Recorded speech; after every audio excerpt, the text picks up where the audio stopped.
Good afternoon, everyone. So, I welcome you all on this platform of KSG, and from today onward, we are going to start with a new series, that is Prelims Connect. In this series, we are going to discuss some of the most important previous year questions, and at the same time, we are also going to see the probable areas from where the questions can again be framed in the future examinations. Okay. So, this is one free initiative which we are going to do on continuous basis from Monday to Friday at the same time. Okay. And in this week, we are going to discuss some of the very important questions related to environment section as well as some portions related to geography also. Okay. So this is a free initiative and you can join us on like Mondays to Fridays on the same time on this our YouTube channel. Okay. So today we are here with certain questions from the environment section, and you can see here we have one very important question which is a continuous trend. UPSC has been asking questions about the institutions which have been made under certain laws. Okay. And here there is this question, which one of the following has been constituted under the Environment Protection Act 1986? Now this is a pattern of question which is continuously being asked. They asked about the laws also, they asked about the institutions also. Okay. And you all know that the answer here is Central Groundwater Authority.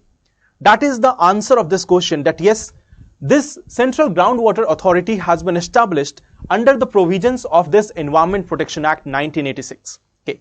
But let us see some other bodies also which have been formed under the various acts.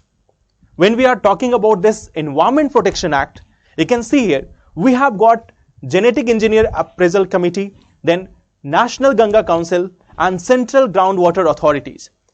These are some of the bodies which have been formed under the provisions of this Environment Protection Act 1986. Okay.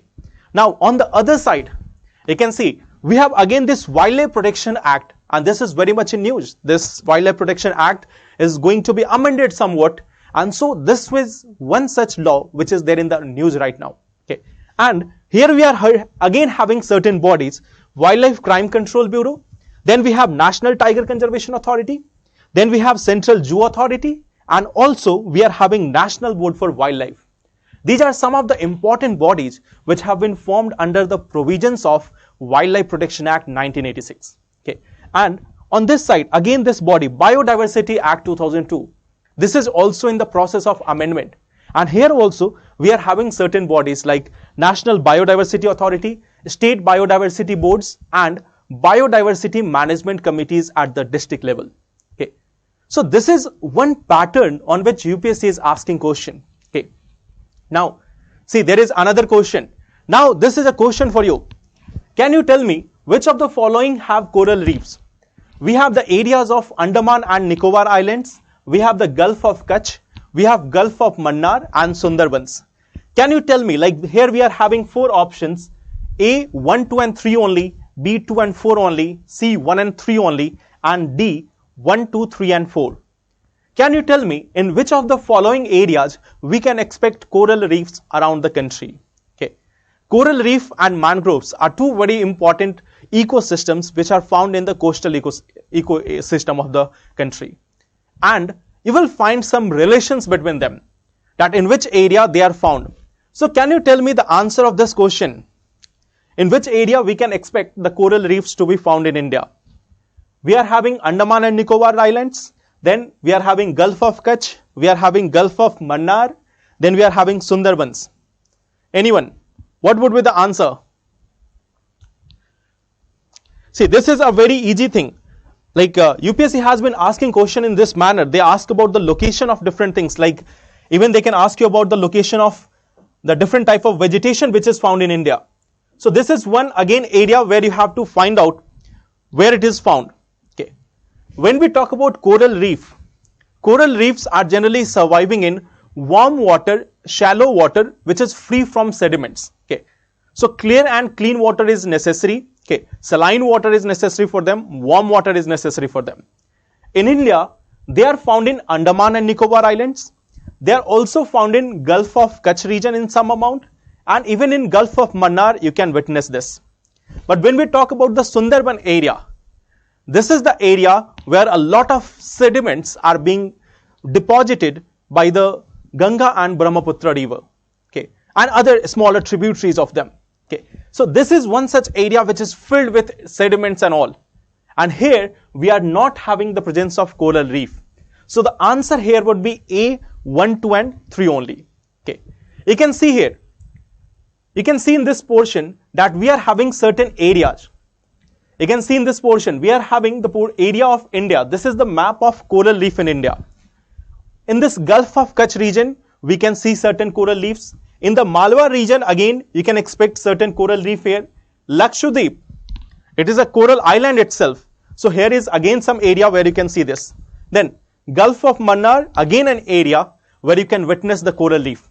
But you can see this entire stretch of the eastern coast, where we are having this deltas, like deltas of Ganga and Brahmaputra, deltas of Krishna, Godavari, Mahanadi. In this entire stretch along the eastern coast, we do not witness the coral reefs. Okay.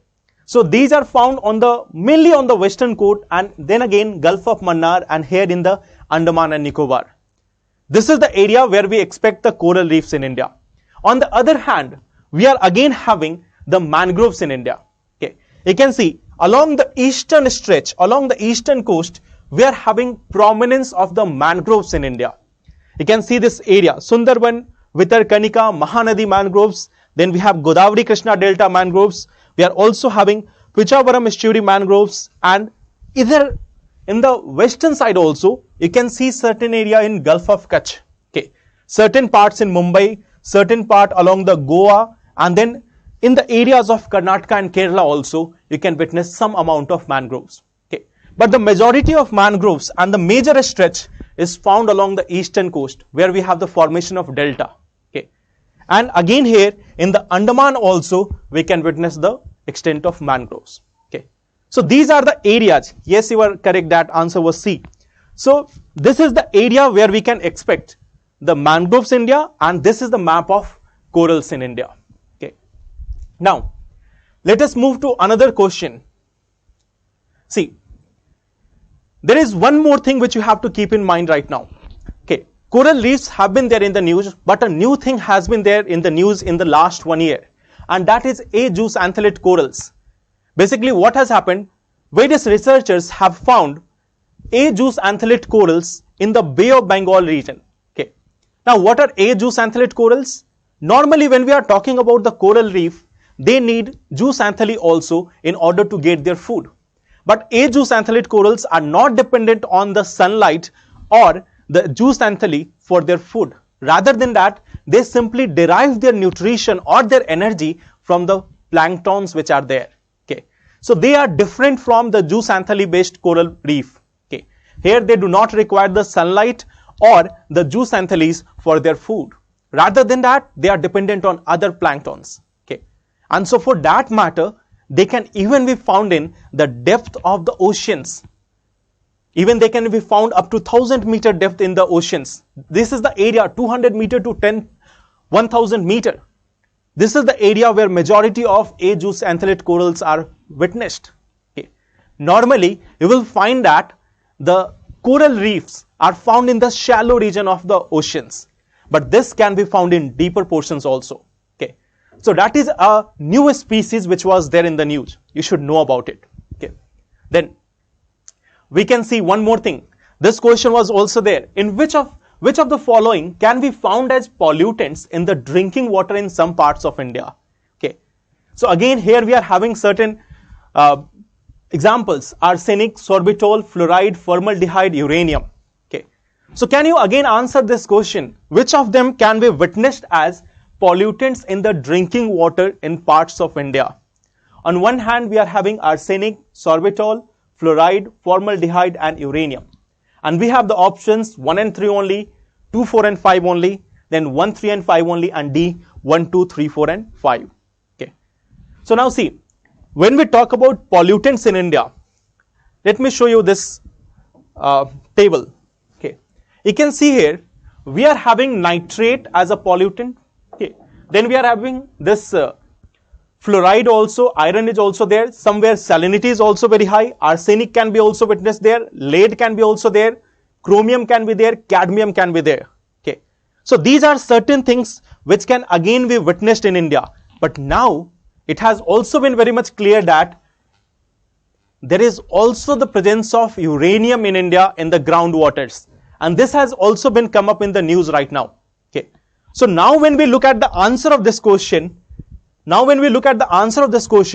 it should be like arsenic is there, then fluoride is also there, and then uranium is also there. Okay, so these three things we can witness here, and hence for that particular reason we will have the answer as 1, 3 and 5 only. Okay, for a very long time uranium was not considered as a pollutant in groundwater, but now there are official pronunciation of this that yes, it is now a pollutant in the groundwater in many states of the country. Okay, so now we will have answer as arsenic, fluoride and uranium. C would be the answer of this question. Okay, so that is one thing which you have to keep in mind now. Okay, then again one more question is here. Consider the following: carbon monoxide, nitrogen oxide, oxygen and sulfur dioxide. Excess of which of the above in the environment is our causes of acid rain? Okay, this is again a very simple question, and you will find that generally there is this pattern that UPSC is asking about the pollutants. Sometimes they are asking about the sources of the pollutant. Like they have asked this question also, that what are the sources of emission of sulfur oxides or nitrogen oxides. Okay, then they have even asked about the impact of it. Okay, so here again we are having one question on the basis of the impact itself, that excess of which of the above can lead to acid rain. Okay, now can any one of you reply this? What would be the correct answer here? The first is 1, 2 and 3, second is 2 and 4, 4 only, and 1, 3 and 4. So can you give me what would be the answer here? I have got one answer as B. Anyone else?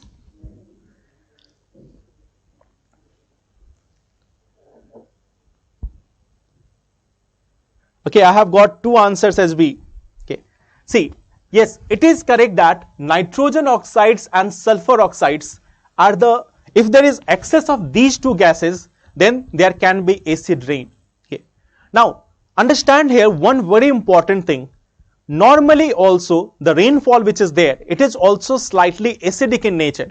Okay, so even the normal rainfall is acidic in nature due to the presence of carbon dioxide. Okay, but when we have excess of nitrogen oxides and sulfur oxides, then nitric acids or sulfuric acids can be formed, and it can further decrease the pH of rainwater, and in that case we classify it as acidic rain. Okay, so here we are having the answer as 2 and 4 only, B. Yes, all of you are correct. B here will be the right answer. Okay, then see again this same thing which I have explained, that when the SOx and NOx, when they are excess in amount, then they can lead to formation of this acidic rain. Okay, but even the normal rain has a pH of about 5.6.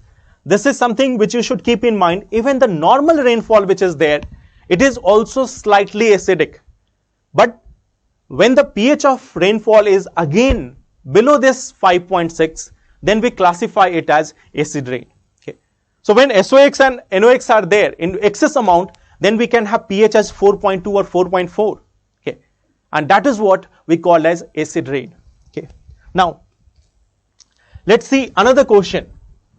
This is a famous area of UPSC. They are asking questions on the basis of certain terms. Okay, and here we have got one such term. Can you answer this question? What is blue carbon? Okay, they have again asked this question on simple thing. What is blue carbon? And here the options are carbon captured by ocean and coastal ecosystem, carbon sequestrated in forest biomass and agricultural soils, carbon contained in petroleum and natural gas, carbon present in the atmosphere. Okay, so 4 options are here. You have to simply find out what is blue carbon. Now this is a common area. They give you certain terms. Like last year you might have seen there were questions on this Miyawaki method, what it is. Okay, then they have asked about bio rock technology. Okay, So these terms are simply mentioned there, and then you have to tell what it is related to. Okay. So here, yes, you have given answers that it will be A. That is correct. It is carbon captured by ocean and coastal ecosystem. Okay. So this is one such area. Okay. Now, when you are looking at this blue carbon, you should also know that this year certain more things are in news. Okay. Like blue hydrogen and green hydrogen, they are very much in news. And even grey hydrogen or other types of hydrogen are also there. So when we are talking about this grey hydrogen, what does it mean? It means in the process of formation of the hydrogen fuel, we have taken the electricity from the non-renewable sources. Okay. And in the process, CO2 has been emitted. Okay. So when in the production of hydrogen fuel, certain greenhouse gases are released into the atmosphere, it can be termed as grey hydrogen. Okay. Here we have been using the natural gas. Okay. Now suppose that when we talk about blue hydrogen, okay, here there is one thing which you have to understand. It is not more related to the oceanic ecosystem. Rather than that, here is simply simple concept that we are taking again the non-renewable sources, but we are doing a very important thing, that is underground storage. So here it is about carbon sequestration. We are capturing the carbon and we are storing it underground. Okay. So the emissions which has happened during that period, it has been stored underground. Okay. So there is lesser emission of greenhouse gases in the atmosphere. Okay. And then we have this green hydrogen also.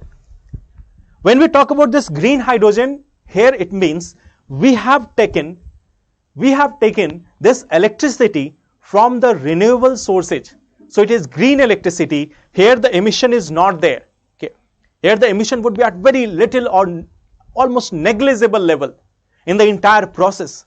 So this hydrogen fuel which is produced here, it will be called as green hydrogen. Okay. So this is again one term. Now it is not related to the blue carbon part, but this has been there in the news in the last 1-2 years. And especially we have got this national hydrogen mission also. Okay. So at this point of time, you should know about the classification of different types of hydrogen. Okay. Now, let's see one more thing. Let's see, these were the 5 questions which we have taken for today. Okay. They are the 5 questions. We have talked about the blue carbon. We have talked about the important pollutants which are there. We have even talked about the pollutants in the water, and then we have talked about coral reefs, and we have even talked about the Environment Protection Act. Okay.